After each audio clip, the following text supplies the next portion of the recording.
Good afternoon, everyone. Maybe turn it down maybe a little. I want to welcome everybody here. Thanks for coming. Hope you were here yesterday as well, and you're planning on being here tomorrow. My name is Stella Kramer. I'm a photo editor and creative consultant. Very happy to be here. And I'm so glad that all of you have come to hear this wonderful talk that John is going to be giving.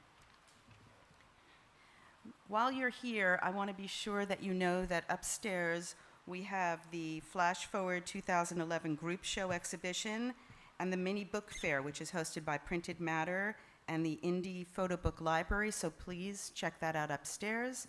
Down here we have the work of 3 exhibits: Humble Arts, Aline Smithson, who will be speaking this afternoon, and Maxine Helfland, so please make sure you take a look at that work as well.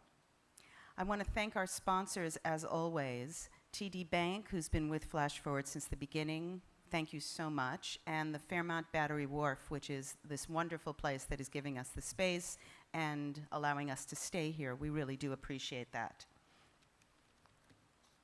So you're here today to hear John Knight, the co-creator of Once Magazine, an iPad-only magazine. When Apple released the iPad and created apps in 2010, an entirely new marketplace was born. Separate from the web, the App Store is the first iteration of media landscape since the browser-based proliferation of the internet in the 90s. In response, publishers, artists, entrepreneurs, and journalists are scrambling to figure out what this new landscape is good for. John Knight, co-founder and editor of Once Magazine, an iPad-only photo magazine, talks about his experience creating an app that uses the platform to both challenge traditional economic models of publishing and reimagine what a photo story can be. What is the potential of apps? How do they fail journalists, artists, and publishers? Do they really offer a solution or just a distraction? This talk will examine some of the finer points of this new form of publishing from the inside and discuss the implication for publishers and photographers alike. John is the co-founder and executive editor of Once Magazine. His work in both the digital and physical informs his thinking as a publisher, editor, and creator of journalistic and literary work. He currently lives in San Francisco. Without further ado, John Knight. Thank you. Thank you. Can you all hear me? Good. Thanks to the Magenta Foundation for having me. It's great to be here and such an honor. There's great people thinking about terrific things here. Great work on the walls, and pretty generous of the Magenta Foundation to think that I can stand up here and entertain you for an hour and a half. But I'll do my best. So I'm partly responsible for an iPad magazine called Once, and it's long-form photojournalism on the iPad. And I started it about 2 years ago in San Francisco with a bunch of essentially friends. And I'm going to tell you a little bit about how it came to be, some of the things that we've learned, and show it to you. And then I'll take some questions.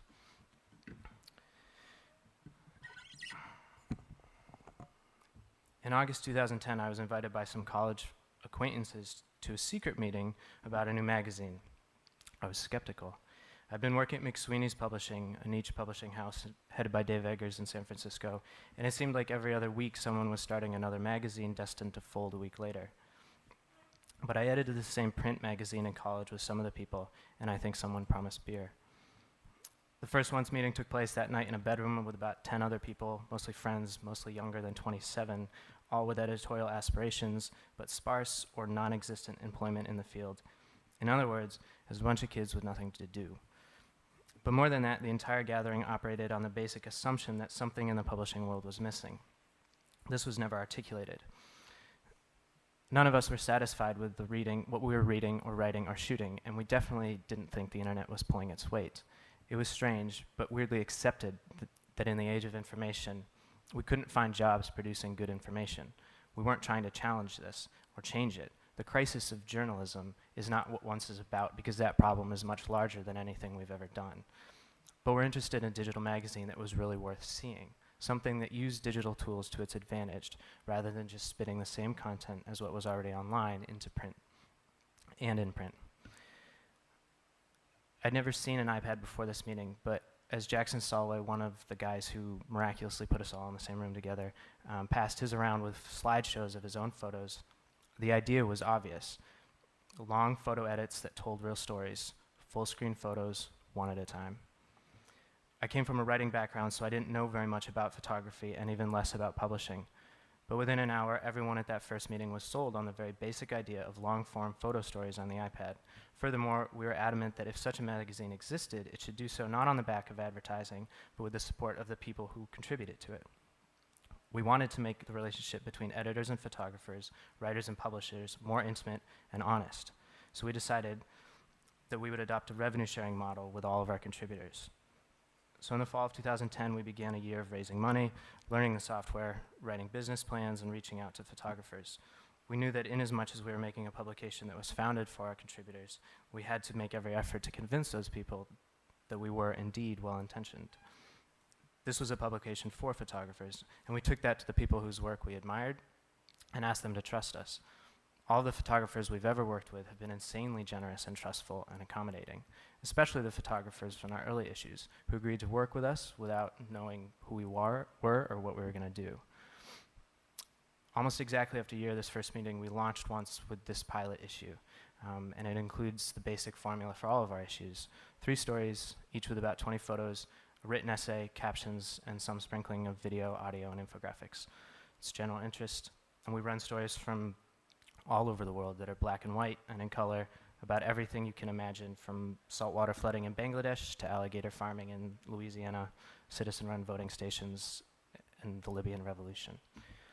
We choose stories based on the strength of the photos and the story they tell, and I'm going to take you through this first issue and sort of show it to you, and then I'll get back to why we're doing it. So this is the app here, and how to use it. Our table of contents, these are our 3 stories. And this first story was shot by Ivor Purgett and written by Haley Sweetland Edwards. And it's about a small community in Abkhazia, which is this tiny country next to, sort of between Georgia and the Black Sea. And this small community has suffered pretty severe discrimination and displacement since the Soviet Union collapsed and Georgia began its sort of intense national campaign.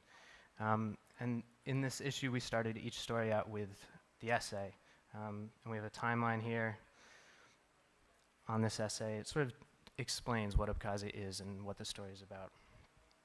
There's a map, in case you don't know where the hell Abkhazia is. And then you get to the photos. And these are medium format. We didn't want to crop them, so they're not full screen, though most photos we publish are. And each one has a caption. And in this story, we decided about halfway through that it would be great to have somebody talking about her experience in Abkhazia as a Mingrelian woman going through all this thing. So we have these audio clips that maybe play. Can we turn that up? People are living there just living because they don't have a house somewhere else. They don't have where to go. And they cannot work somewhere else.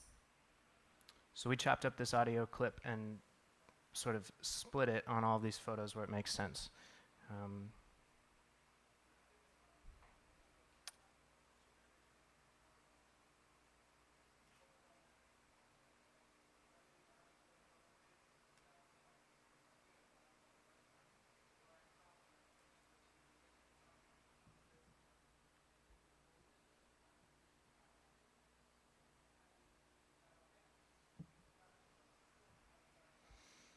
Second story is by Kendrick Brinson and written by Ben Shattuck. And this is this community, this retirement community in Arizona called Sun City, where you have to be 55 years old to own a house, and the only thing you do all day is play games. It's like summer camp for retired people. And like these people have been dance partners for 16 years. They dance together every single night. And these are full screen images, captions. We have this infographic that shows concentrations of people over the age of 65 in different areas of the United States. the Sun City down there. And then it's just a pretty straightforward essay that's fun and this ridiculous community. You can tap and see full screen. I know. I'm just preparing. I'm hoping this gets me in their good graces.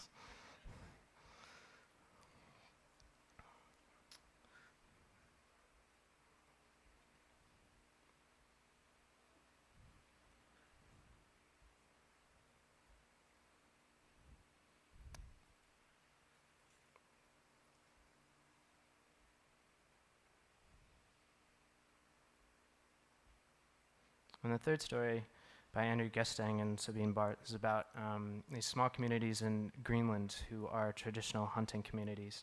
And, you know, again, it's sort of this endangered way of life where mass exodus from these communities is leaving them pretty poor. All of the young people are leaving, and regulations on seal hunting is sort of getting rid of these traditional ways that people are living.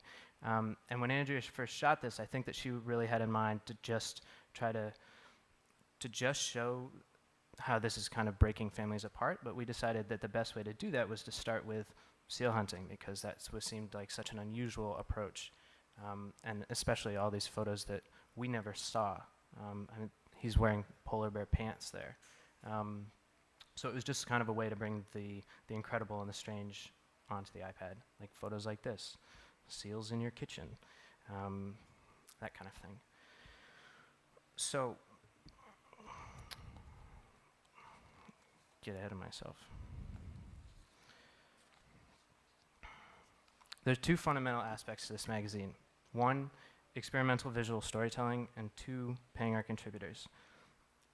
I'll come back to the first, but the second, as a group of poor yet righteous editors who saw photographers and writers getting stiffed left and right by magazines we worked for, we knew that new publication had to approach money differently.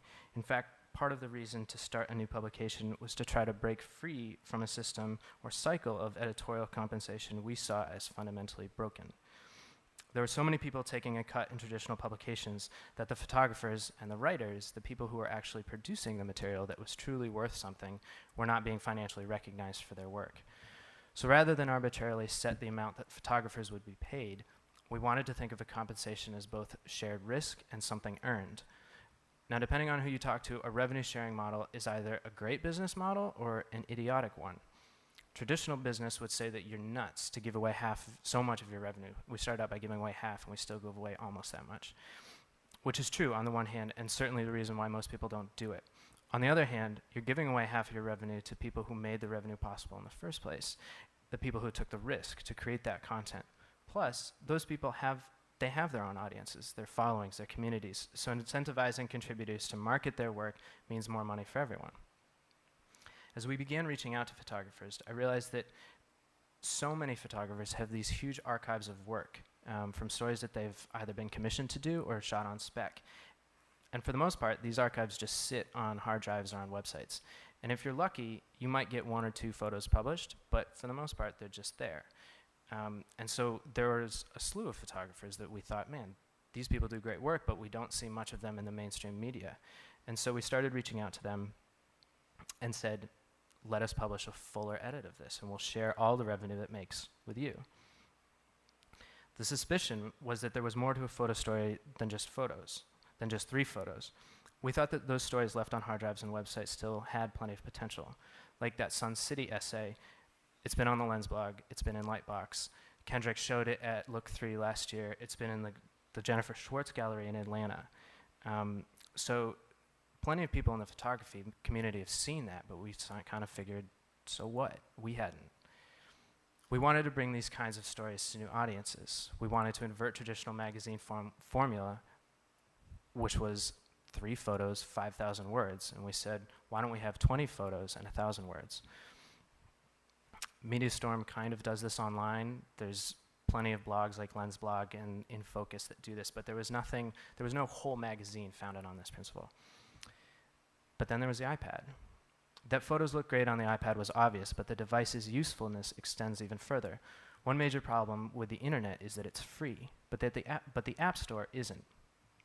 I have plenty of qualms with Apple, but one thing they have both invented and proved is that it's possible to charge for digital content. The App Store is an ecosystem connected to, yet separate from the internet, where charging for things and paying for them is acceptable. Apple recognized this, which is why they take 30% of all the revenue that passes through the store. Amazon's follow suit, and I bet there will be more people creating these kinds of ecosystems. And I think that these ecosystems are woefully, woefully underused. Traditional publications are available in the App Store, sure, and some people buy them. But why would I pay for a digital magazine that is just as good in print? It's convenient, sure.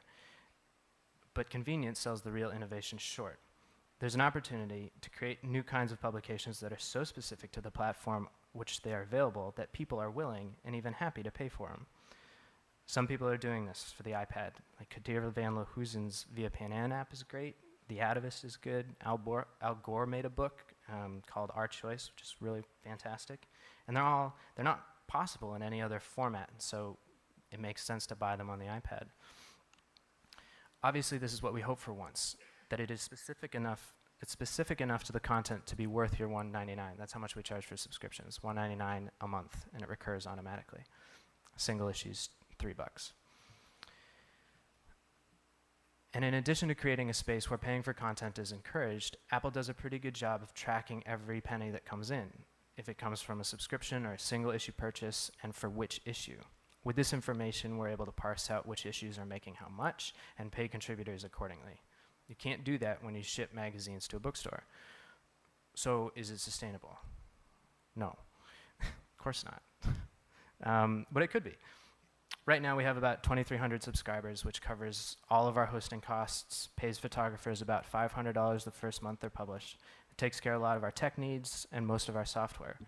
The major thing it doesn't do is pay us. So despite our best efforts, we're still unemployed kids with editorial aspirations. But if we had 10,000 subscribers, which is a pretty reasonable number for any general interest publication, it would be sustainable. So what does it take to get there? Time. Publicity and partnerships and exposure and marketing, they all happen, but they happen slowly. And the general rule of thumb is that you need 2 to 5 years for any publication to become sustainable. Most publishers will work to incorporate other revenue streams into fledgling businesses, which we'll also probably do. We could sell ads, we could sell prints, we could write grants, we could solicit more investment. But regardless, our business model is one that's going to require some time before we can judge whether it's sustainable or not. Unfortunately, it's not a multi-million-dollar moneymaker right off the bat, but that's not really a surprise. A worthwhile thought for publishers when considering other revenue streams, publishers, photographers, really anybody who's thinking about the digital realm, is that digital publishing is no longer a matter of creating and distributing content. You also have to have the technology to support it. In this way, it makes Apple a publisher. Looking back on once, I think that a really solid business plan for any potential media company includes a software system just as much as very good content. Some digital publishers have done this and are beginning to sell their software, while others are building in more avenues for readers to engage with their content, with each other, and with contributors. It's true, editorial work is not lucrative, but software design and engineering is. If you can merge the two, you might have something pretty viable, some kind of savvy business plan. But since this started with disillusioned kids in San Francisco with big, naive dreams and editorial aspirations, pretty safe to say savvy business plan was not at the top of our priority list. In fact, our business plan was sort of just, yeah, let's make this magazine and it'll be so good that it'll just work. Yeah, call some photographers, great. We thought it through the best we could, but none of us had studied business at all, let alone actually run a company. What we wanted to do was make a magazine, and we figured if we did it well enough, the rest would follow. And that's a blissful place to begin. I'd actually say that our optimism, our ignorance, our inexperience were huge reasons we were able to do anything at all. If we'd known how difficult this would be, I'm not sure we would have so eagerly thrown ourselves into it. And this is important for anything new. When you don't know, what you don't know can't deter you, so you set out on the road and you take it all in stride. But obviously our lack of business foresight has made this venture difficult, and we're sort of at a turning point now where we have to think seriously about incorporating some of those revenue streams I just mentioned. This summer, we're just putting out single story issues so that we can focus our attention more fully on the business and the technology that supports it. In other words, we're trying to buy time. But I want to posit that our original business plan, the create something really good, share revenue with the people who deserve it, and keep experimenting, is actually pretty good. Its only downfall is that it takes so much time. This is how one story comes into existence. Every Tuesday night, about 6 or 7 people gather in a little gallery in San Francisco. Between us, we pitch stories we like. Maybe the photos are great. Maybe we're wondering what the story is behind them. Maybe we saw something in the news and we want to explore it further. Whatever it is, we start with the photos. And it's not because we love photography. It's because the venue, the iPad, is ideal for photography. If you were to build an editorial product for a device that is strongest because it's visual, it makes sense to start with the photos. I think this point is getting lost in the digital magazine scramble. Traditional magazines are quick to put the same content on the iPad and the iPhone and in print and online and into tweets. It makes sense to the extent that publishers are using every available outlet to distribute their ideas, but they are perhaps not using these outlets as effectively as they could.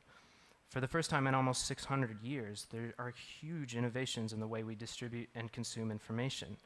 Until now, it's been minor alterations and improvements on Gutenberg's press. But we have something that is completely different. It doesn't resemble a press at all. There's no pages, there's no limit to the kinds of media you can include. We no longer have to approach topics from a single perspective in a single mode. Readers can be just as much as part of the story as writers, photographers, and publishers. The form of a product will always define the approach. We now have a form and are just beginning to rethink our approach. And if publishers don't start treating this form as something different than everything they've done so far, they're going to waste that opportunity. I'll give you an example of this. In their February issue, Harper's published a story by Mike Mergen about citizen-run polling stations around the US. I'll show you. I took some photos of it this morning.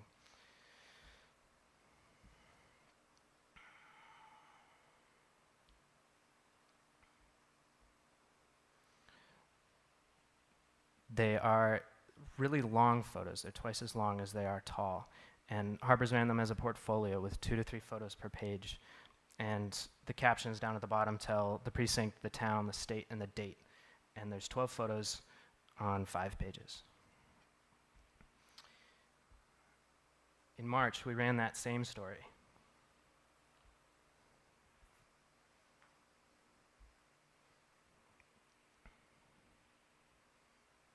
Nope, it's not this one.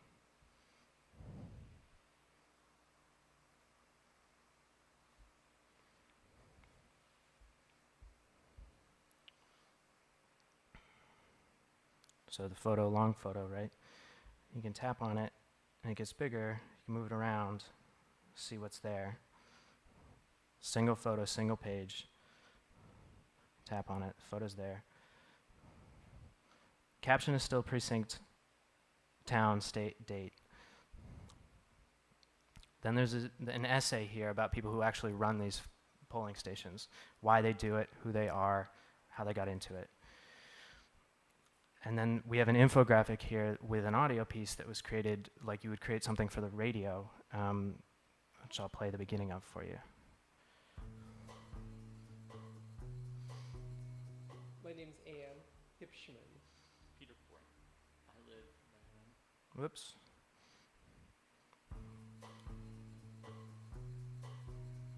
My name's Ann Hipschman. Peter Brink. I live right around the corner on 23rd and Valencia. I was born and raised in San Francisco. I've lived here my whole life. I supervise the polling place that is my garage in Vernal Heights, San Francisco, California. The city uses our garage for a polling place. We live up top, my family, Amy, and our 2 daughters, Luva, who's younger, and Lizzie's younger. So you get the idea. And And like, don't get me wrong, I love Harper's. I think that they're great at what they do. They do great portfolios for photographers, wonderful work. But in this case, it's just a good example of sort of the different approach you can take in a new medium if you're thinking differently about it from the beginning. And by no means do I suggest that ours is better or that we really nailed the story, but it was just trying something else. So among our little group of 7 in a gallery space in San Francisco, after we choose a story that we think will work, we'll assign a writer and give them guidance on what we think will complement the photos. We'll start thinking about audio and video, as well as infographics. Usually the audio and video come from the photographer, and we work hard to use this media to its fullest, but we're somewhat limited by our software. Similarly, there's massive potential for infographics. One of the great things about the iPad is that you're touching it, right? That's a tactility that was lost when we went from the books to the internet that's suddenly been retained. Tactility is important. What's the first impulse you have when you see something strange or foreign? You want to touch it. Good infographics display large amounts of information quickly. Remember that Sun City infographic representing circles representing different densities of the population over the age of 65. Not only would that be cumbersome to write out as a list, but no one would want to look at it. But really good infographics allow the reader to change the data and see how it affects the rest of the info. So say you have an infographic on solar energy that shows how much sunlight you need to run basic kitchen appliances. Shouldn't the reader be able to adjust the amount of sunlight and see the effect this has on which appliances can be run for how long, or be able to swap out the appliances? Same thing goes for photos. There's more that you can show in a photo now because you can tap on it, you can change the information. On the iPad, these bits of information are even more compelling because you're touching them. And again, infographics, just like the writing, can do more than augment a story. They can explore it from a completely different angle, one of numbers and change and time. All of this is a roundabout way of saying what I already said, which is insisting that new kinds of journalism and photography and documentaries, to create those things, there has to be a concerted thought to that end at the beginning of the process. I'll be a little more specific and take you through stories that I think have been particularly good in one way or another. And I'll preface this with the thought that there are many elements that make a good story, and I'm not sure that we've ever actually nailed all of them, and I don't even know if I know what they are. But I think we have done a couple of them pretty well. The first one I want to just touch on briefly is that Sun City story by Kendrick. The old people in Arizona playing bocce ball, who I'm soon to join. Kendrick is a great photographer, and all of her photos are well composed. She has an eye for color. But what's great about this story is the subject matter. It's unusual and fun and bizarre. If people know about once, they usually know this photo because it's so easy to connect with. It's so strange. And there's a lot of serious photojournalism that takes on gruesome and horrific and violent occurrences, which is important to be sure. But people see a lot of that, and there are also stories like this that are more lighthearted and just as interesting. And I think that one thing that we really try to do is have more of this kind of thing. If we're going to be showcasing photography, show what it can be fun and easy.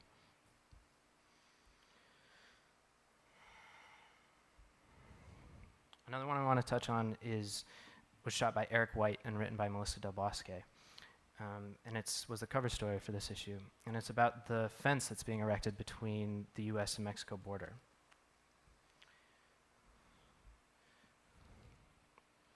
The Secure Fence Act was passed in 2006, and work started on the wall, and it's scheduled to finish this year when 649 miles of almost 2,000 will be walled off.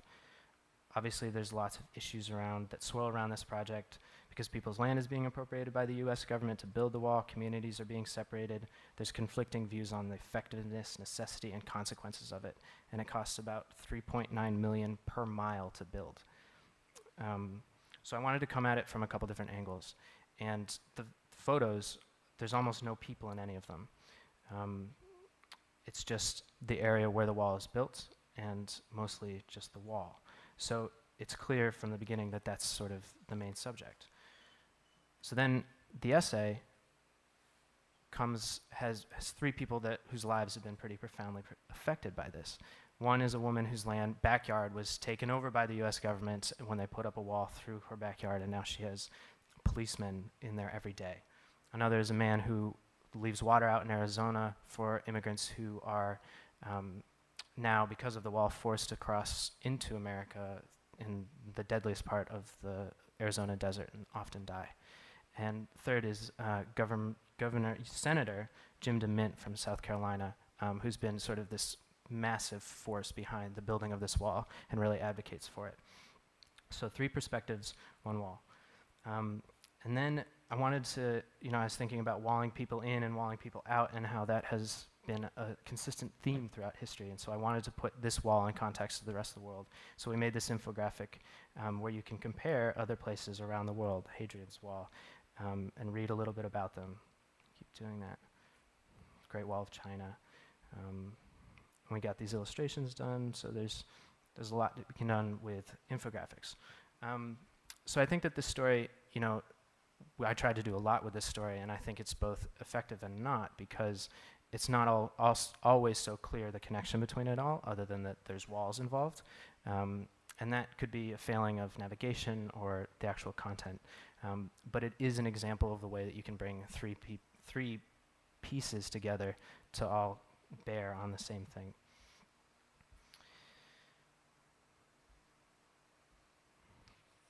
This next story was shot by John Trotter, and he was a photographer for the Sacramento Bee, and one day he was out reporting for the Sacramento Bee and was attacked and beaten so badly that he spent the next couple months in Northern California's Sierra Gates Transitional Rehab Center, recovering from massive brain trauma. He couldn't remember who he was, what he was doing, anything. And he returned, he recovered more or less, and he left, and then he came back to photograph that place, both as an act of recovery, because photography was one thing that he really did know, and also because he wanted to sort of document what his life was like there. And so we started with this image, which is a picture of the film in his camera that he had in when he was attacked, and his camera was broken and this popped out, and so this is the overexposed bit. But this is a tricky story to tell, because there are sort of 3 major things happening here. One is there's the actual case of brain trauma, and how people recover from that. And then there's this man and his story about recovering from it. And then there's the act of photography as a means of recovery. So it's a tricky thing to weave together. And the way that we did it was we let the photos tell that first story about just recovering from brain trauma. And then one of our editors interviewed John and wrote a narrative about his recovery. And then we included audio, that's not a very good one, from John talking about how, the way that photography affected his recovery. I would look at these images and,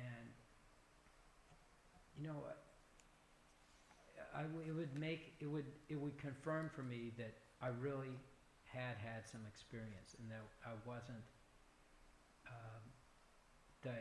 it wasn't something I imagined.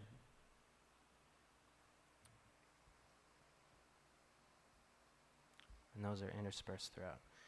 And I want to show you one more, and then I'll open it up for questions. This one was in our 5th issue, and I had wanted to do fictional writing with photography, and I thought that would be an interesting way, if you could do it well, to sort of blow open the idea of a static image and a static way that photography was used. So I found these photos shot by Paul Octavius, and they're just of this hill in Chicago, and it's the same hill over the course of many years, and he walks by it every day on his way home from work, and so he takes photos of it. And they're pretty sort of, there's no main character, they're general, they're broad. And so I reached out to Peter Orner, who's a fiction writer from Chicago, and I said, look at these photos, see, is there anything that you could write about this? And he wrote this story that I'll read to you as I flip through this. It's pretty short, but I think it's really good. We'd go out to the hill at night, Manny and me, and sometimes the moon was out and we could see each other's lips move in the dark, and we'd just talk about who knows what. Old conversations dry up like rain. I remember there was an easy flow between us. I haven't seen Manny in years. I tried calling a few times after I heard his father died, but he didn't call me back. No falling out, just the fact of time and space.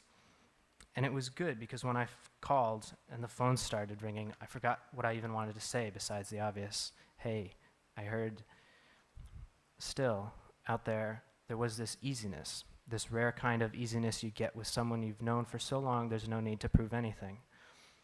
Sometimes we'd smoke a little, talk some more, but now that I'm thinking of the hill, mostly what I remember is us not talking, us just listening to the wind. And I remember remembering something. My parents used to bring my brother and me out to that hill before they split up for good. My mom would lie on her back and stare at the sky. My brother would read. I don't remember what my father did. I don't remember him actually sitting still. Talk. I know he talked. And my mother would look at the sky and murmur and not be listening. I'd run around in circles. My mother called the hill the Moors of Chicago. It wasn't until I read Wuthering Heights in college that I understood what she was talking about. But even then, I think I realized that there was something unhappy about the place. Maybe not the place itself exactly, but our place in it.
Still, out there was this easiness, this rare kind of easiness you get with someone you've known so long that there's no need to prove anything. Sometimes, I just already read that, didn't I? Us on the hill had no place there. Does this make any sense? It was too vast, too open, too full of other people's laughter.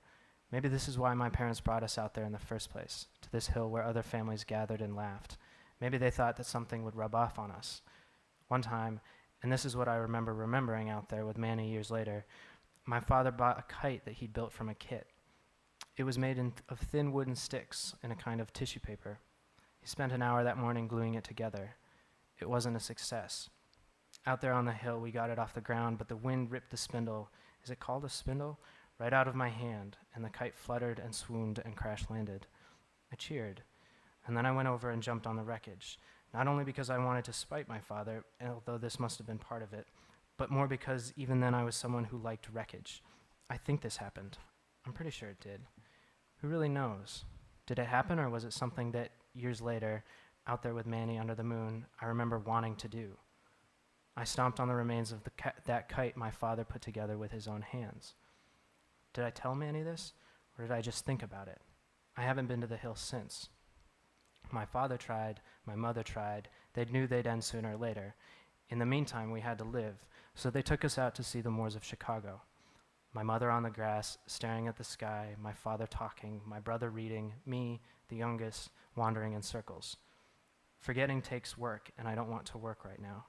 So I'll sit here in 2012 and think about Manny and me not talking in 1984, and how years later, 1975, there was a family that tried. I stomped on that fucking kite. Love has warped his memory. I'm not sure there is a way to see either straight. And up there, the wind blows across the night.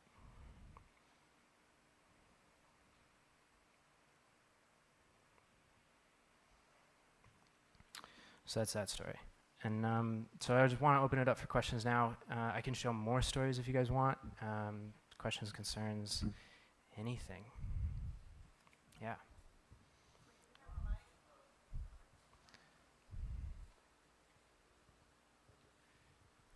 specifically thinking about the story earlier that you showed with the people with brain trauma, and also Sun City, where you had specific individuals shown. Do these photographers for this kind of work have to do model releases, or do they simply approach these assignments more like street photography?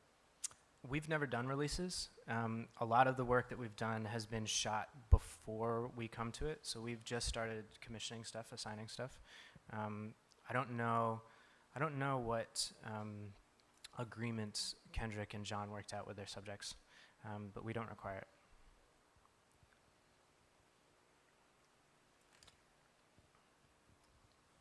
Thanks, I found that really inspiring. I was just wondering what the relationship is between the photographer and the writer for the work. So do you tend to see the images and then commission a writer, or is it someone that the photographer has already sort of worked with before?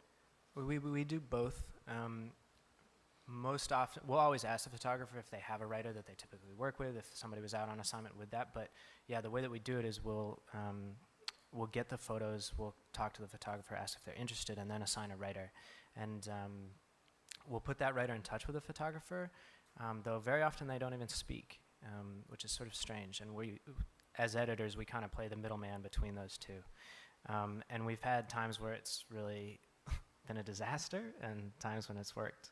And the trick with that is really making sure that the writers know what we're asking of them, because it's a pretty odd assignment to get as a writer, because you're handed this portfolio of 50 images and said, write a story about this, talk to these people, interview these people, or research this thing about Bangladesh, and do something that complements these photos. And so we find people from all over the world. Sometimes we'll write them if it's a local story. Sometimes, or we know people wherever. So it goes back and forth.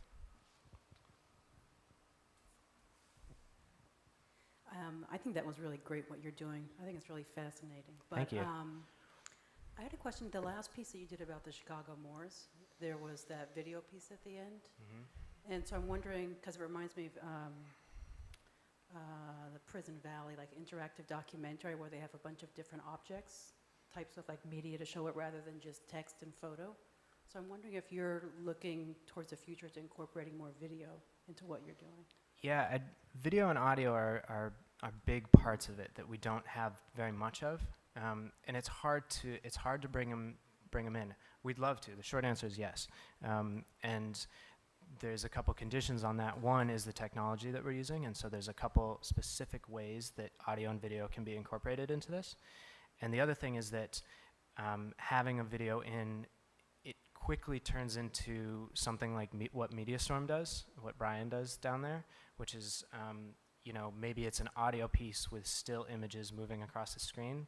And a lot of the times photographers are not out shooting video, they're shooting photographs. And so we like to have moving images when we do videos, and figuring out how to make that sit in between all the other photos as something that doesn't monopolize the story but sort of adds to it is a trick, because we do think of them in terms of the photographs and think that those are the backbone of the story. And if we have something in there that feels like it's overpowering, we'll try to slim it down a little bit. Similarly, audio is a big thing where, we have our go-to method is to take a long audio track, cut it up into 10 different pieces, and pair those with photographs that are each, 30 seconds long. But that's fine. I think that you could do more traditional radio pieces, like that one with the infographic kind of worked. The infographic isn't that interesting. It was just kind of built around that audio piece. But I think audio is something, you can listen to things and read them and look at them. If you're watching a video, you're just watching that video. And so figuring out how to fold that in is tricky. But yeah, we'd love to do more. I mean, that's the great thing about it, is that it's for all of those things. So yeah. Okay. Yeah. So if a photographer has a particular story that they'd like to see in Once magazine, are you open for submissions from photographers? Yeah, totally. We get a bunch of submissions every week, and we love them. So if you have work that you're doing, send it to us. It's really great if there's something written about the story, and we're pretty adamant about what story is being told, and that story can be sustained over 20 images, and that there are the images to back it up. But yeah, we've done a couple things from just pitches that we've received out of the blue, so that's great. And what about photographers that also write? It seemed that what you showed us were separate, photographer-writer. But Yeah, I know some photographers who write as well. We haven't done that yet, and it's just because, not that we wouldn't, but that we are wary of the experiential writing, and in the sense of somebody writing a piece saying, I went to Turkey to do this because my family lives there, and we want, the closest thing we've done is that John Trotter story, and we were really hands-on about that and specific about how it was done and what the writing was like in it, and that was why we wrote it, because we wanted sort of the full control over that. So it's, we try to make it, it's not an app about photography, it's an app about stories, and so we just try to make sure that we stay in that direction. And could you talk a little about your production schedule, how you operate as an iPad magazine? Yeah, it's really similar to traditional publications. It's we're set up like a print publication is, where we have fact checkers and editors and directors of photography and copy editors, and a production schedule. We usually work about 3 months out. We try to work 3 months out to give ourselves some cushion. It takes about 3 months to really produce one of these stories.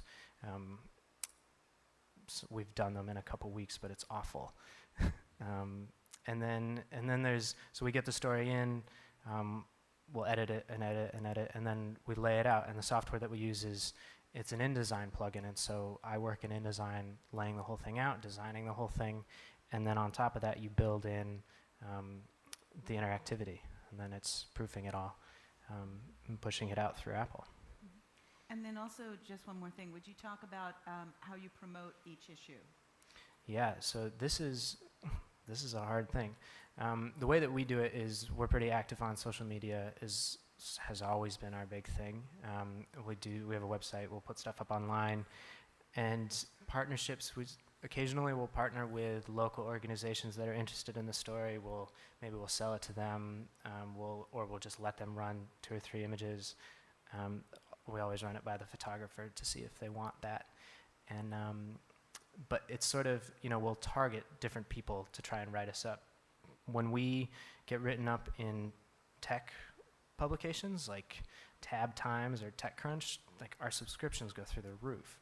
And so it's, we've been featured in a lot of photography community places, but where we really get noticed is in the tech community, because there's not anything that's really kind of simple and visually stimulating like this in a lot of what is being produced right now. So that's where it is. I saw some hands up. Could you talk more about the relationship you have? We mentioned in the beginning where the photographer has to invest some money, I thought you said, in order to be published and in order to participate more with the returns of the magazine. That I applaud you for sharing more with the artists. Yeah, so that relationship, photographers don't have to pay us to publish with us, but the way we see photography working is that all the time photographers are going out and shooting on their own dime, and so in that sense it's an investment in their work. And that we kind of wanted to, when we first approached photographers, we didn't have any money, we didn't have anything to show for ourselves, and so we said, well, trust us to make something with your work, let us use your work, and we think we'll be able to pay you a couple $100s for it. You've already shot it, can we try? And right off the bat, photographers were so willing and open to that, which was sort of incredible. We didn't really expect it. Like Kendrick Brinson, Ivor Prickett, all those people from those early issues were supportive, saying, yeah, we want something else. And you guys are obviously trying to do it for the right reasons, and sure, I'll take a chance. You know, nothing's really working for me right now anyways. And then they push it out through their channels. So it's sort of like the relationship, we try to make the relationship a little bit tighter than, you know, just from a business perspective. In a magazine, it's often just, I like your work, I'll pay you for it, now go do whatever you want. And we just wanted to look at it differently. Does that answer your question? How long have you been publishing the magazine online, and how many subscribers do you have? We've been publishing since last September, so we've put out 9 issues now, and we have about 2,300 subscribers. And each of those people pays $2 a month, and then the people buy individual issues every month, which are $2.99. How many of you have iPads? Potential subscribers here. Check it out. The first one's free. I just have a question. You mentioned that you design this on InDesign with a plugin.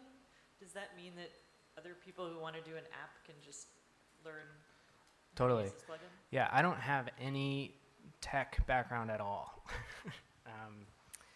The thing that will keep you from doing it is how expensive it is. So we raised a small amount of money at the beginning and bought this software that is essentially out of the box.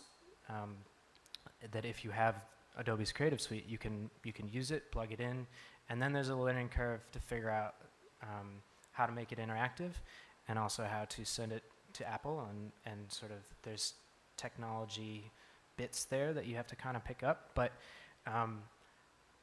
yeah, I mean, like I do this, and I'm the one that takes it through that whole process, and I don't know anything about code or websites or anything. So anybody can do it. It's just a matter of having the software, and that is getting cheaper. There are more and more things becoming available that people will be able to purchase or even just use for free. But it'll get there.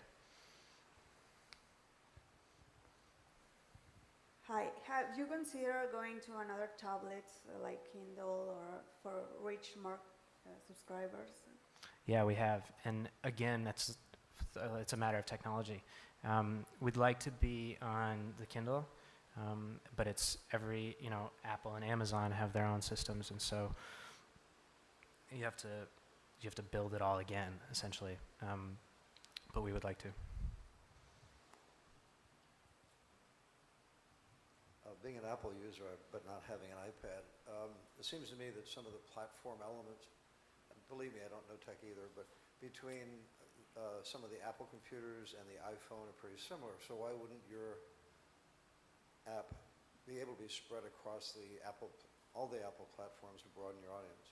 Yeah, you're right, it is pretty similar. But again, it's the software that we're using right now isn't even available on iPhones. And we're not too worried about it because we were so intent on having, large screen, full screen photos and having them big and making them look great. And so we thought, well, it'd be nice to be on the iPhone, but it probably wouldn't really look as good as we want it to. It would just be to kind of pick up a few more subscribers. So we'll do it, I think, probably in the next few months. I think we're going to change our software a little bit and get onto that platform, but it's, we're really intent on having something that was very specific to the platform and was made for that reason. Can you just I can't hear you. Would that include the Apple laptops? I mean, there are similarities there too. Yeah, that's another thing, and we'd love to. It's all a matter of developing it, and that just takes time and knowledge. And if developing a laptop app, I don't know of any tools that actually are as easy to use as tablets. Because in the publishing world, there's this huge rush to put everything from print onto a tablet, and so engineers are building those platforms, and there's not as much for laptops. Any other questions? Comments? Well, thanks, Well, guys. thank you very much. It's really terrific. I want to thank our live stream audience. Hope you've enjoyed it. And I encourage you all to come back at 2 o'clock for the talk that Aline Smithson will be giving about her work. She's a Focus Award winner. Her work is along the wall there, and she'll be speaking on that. So please join us. And make sure you go upstairs to look at the Flash Forward Emerging Photographer exhibit and the exhibits by Printed Matter and Independent Book and the Indie Photo Book Library, as well as the work that's on the wall here too. Thank you very much for being here.